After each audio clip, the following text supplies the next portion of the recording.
की भारत माता की वंदे वंदे कार्यक्रम की अगली कड़ी में हम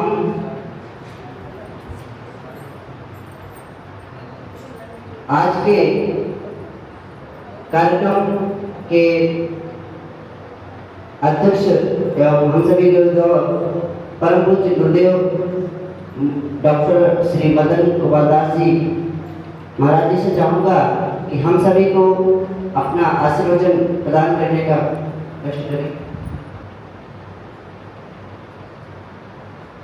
पूर्व में भी मैं अखंड हिंद के कार्यक्रमों में कई प्रशिक्षण वर्गों में या इनके माध्यम से चलाए जा रहे अभियानों में उपस्थिति होती आ रही है, लेकिन हमें निरंतर वृद्धि ही, क्योंकि पहले जब यह अखंड हिंद फौज शिशु अवस्था में था तभी से मैं देख रहा हूँ, लेकिन आज हमें लगता है कि यह युवा अवस्था तक पहुँच गया है, इसका विराट स्वरूप हो गया है और हमें लगता है कि भारत के और भी कई प्रांतों तक शाखाएं पहुंच गई हैं।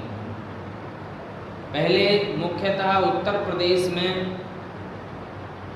विभिन्न प्रखंडों में प्रांतों में यह शाखाएं थी, लेकिन उत्तरोत्तर वृद्धि हो रही है। निश्चित है कि यह अखंड हिंद फौज राष्ट्र की सेवा के लिए ही है, समर्पित भाव से है और दृढ़ संकल्प। हम किसी भी चीज का संकल्प तो ले लेते हैं, लेकिन उसमें दृढ़ता नहीं होती है, तो निश्चित है कि भ्रम की स्थितियां बनी रहती हैं। कोई भी व्यक्ति अच्छा कार्य करता है, अगर उसके संकल्प में दृढ़ता नहीं है तो हमें लगता है कि वो पथ से भटक जाया करता है। लेकिन अखंड हिंद फौज के कार्यकर्ता और सेनानी अडिग हैं, उनका संकल्प दृढ़ है। उसी दृढ़ता का ये फल स्वरूप है कि ये अखंड हिंद फौज यहाँ तक पहुँची है। इस उद्घाटन सत्र में हम सुभाष चंद्र बोस से प्रेरणा लेकर के इस कार्यक्रम को उद्घाटित करते हैं, क्योंकि अखंड हिंद फौज आजाद हिंद फौज से ही प्रेरित है। बहुत सारे लोग AHF में बहुत सारी टिप्पणियां भी करने लगते हैं, लेकिन ये स्पष्ट हो जाए कि जो आजाद हिंद फौज है उसके प्रमुख सेना नायक सुभाष चंद्र बोस थे, उसी से प्रेरित होकर के यह अखंड हिंद फौज है जो राष्ट्र के निर्माण के लिए संकल्पित है। उससे जुड़ी हुई जो भी सेवाएं हैं उनमें अपना योगदान देने के लिए समर्पित है।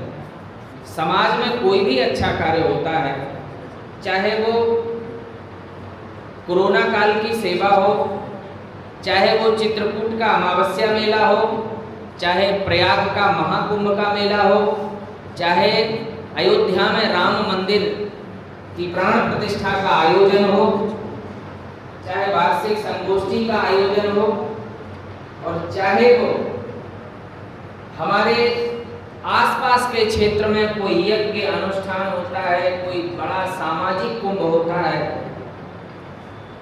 कोई भी कार्यक्रम है, उसमें AHF अपनी सेवाएं प्रदान करता है।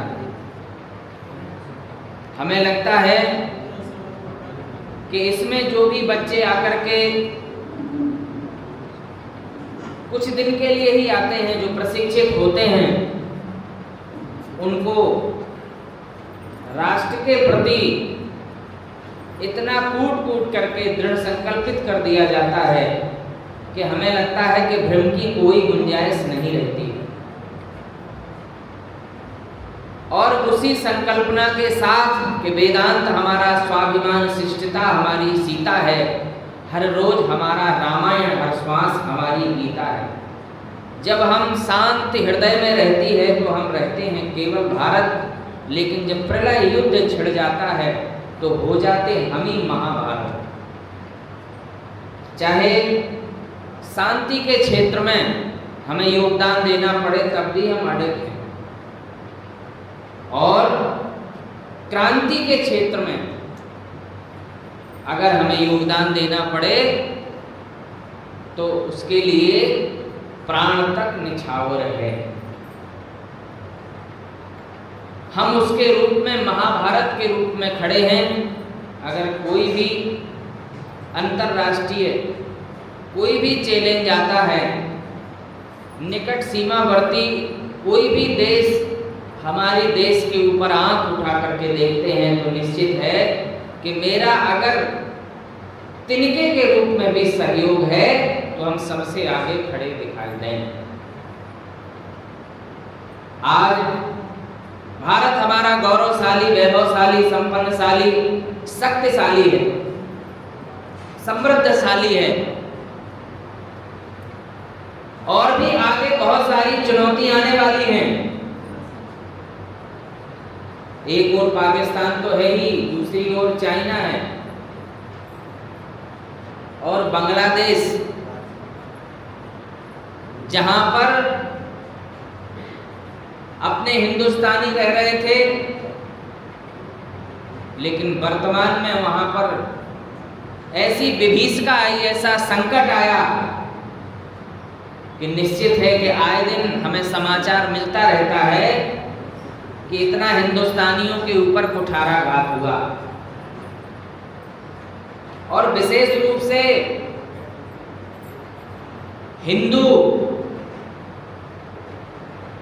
हिंदू परिवार को टारगेट करके प्रहार करते हैं। अभी जो इतना बड़ा नरसंहार हुआ है सभी लोग जानते हैं, उसमें किसी की जाति नहीं पूछी गई, मजहब पूछ करके गोली मारी गई। और जिसका फिर प्रधानमंत्री जी ने कूटनीति रचना करके पाकिस्तान को जवाब दिया, और उस ऑपरेशन का नाम है सिंधु।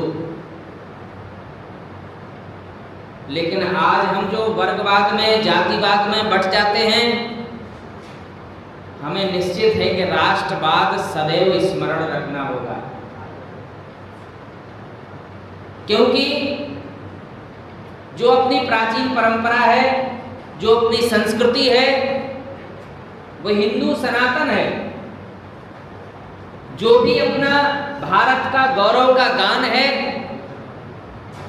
वो हिंदू संस्कृति है, सनातन है। आज इस कार्यक्रम में अगर संतों को बुलाया जा रहा है तो इसी सदप्रेरणा को लेकर के कि जो हमें संतों के द्वारा मार्गदर्शन मिलेगा, जो आशीर्वाद मिलेगा, वही मेरी सबसे बड़ी ऊर्जा होगी, वही मेरी सबसे बड़ी ताकत होगी। और कल के दिन आप भी अगली पीढ़ी को बता पाएंगे कि यह ऋषि मुनियों का देश है, यह भारतवर्ष ऋषि मुनियों का है, और हम सभी लोग ऋषि मुनियों की संतान हैं, है कि नहीं?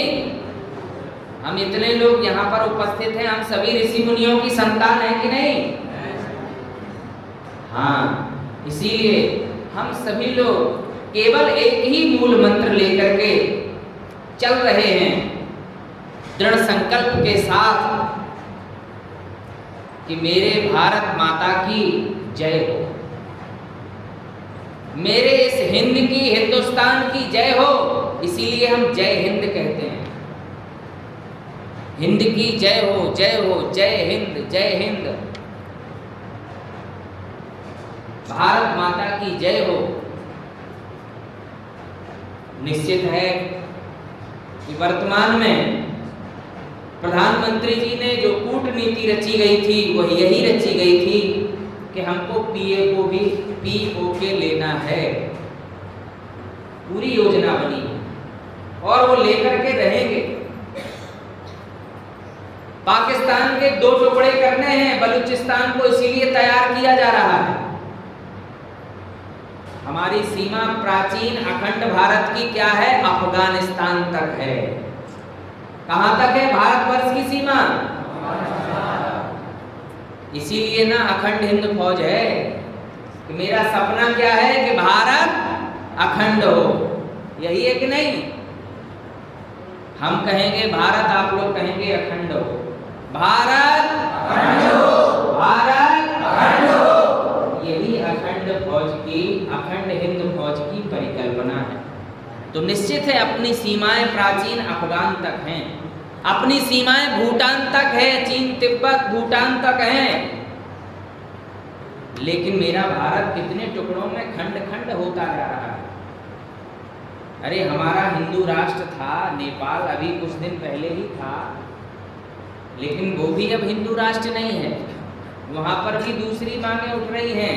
निश्चित है कहीं ये विभीषिका मेरे अंदर ही ना होने लगे, मेरे राष्ट्र के अंदर ना होने लगे, क्योंकि बहुत सारे गली मोहल्ले में उनकी संख्या बढ़ती जा रही है। अभी बांग्लादेश, पाकिस्तान अपने सामने ही है, अपने देश का ही अंश है और मजहब के आधार पर बंटवारा किया गया है, सब कुछ लिया गया है। लेकिन हमको इस दृढ़ संकल्प के साथ तैयारी करना है कि वह सब हमारा पुनः वापस आ जाए।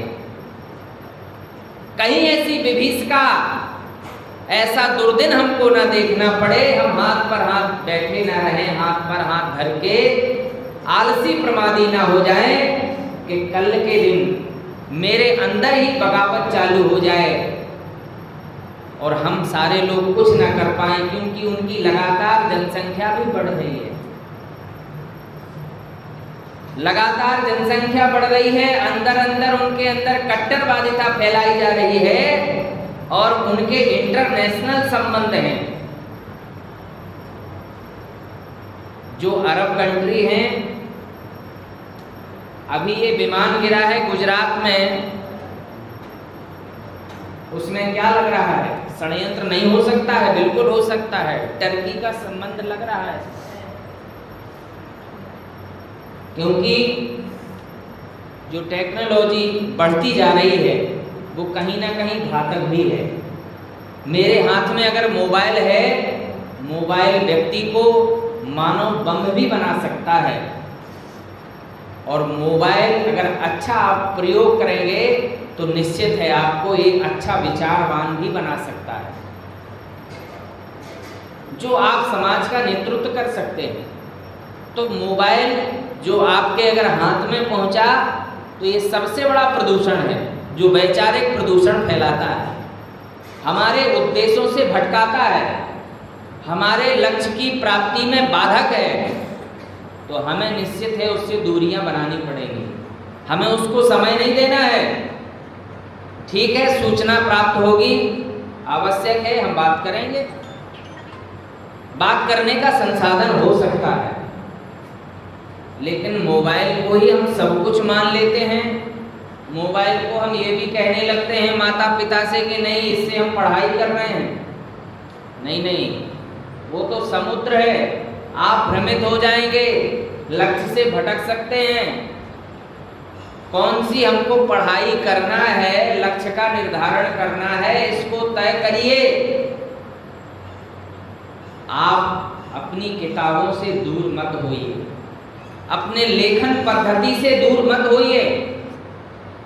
आप अगर लेखन कार्य से जुड़े रहेंगे, कुछ ना कुछ लिखेंगे, पढ़ेंगे, उससे आपकी मेधा तेज होगी, भाषावाद का विकास होगा।